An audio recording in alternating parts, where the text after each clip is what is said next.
where are the door handles?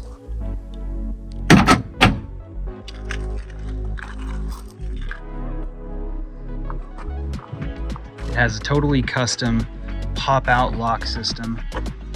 As you can see, we did the jams.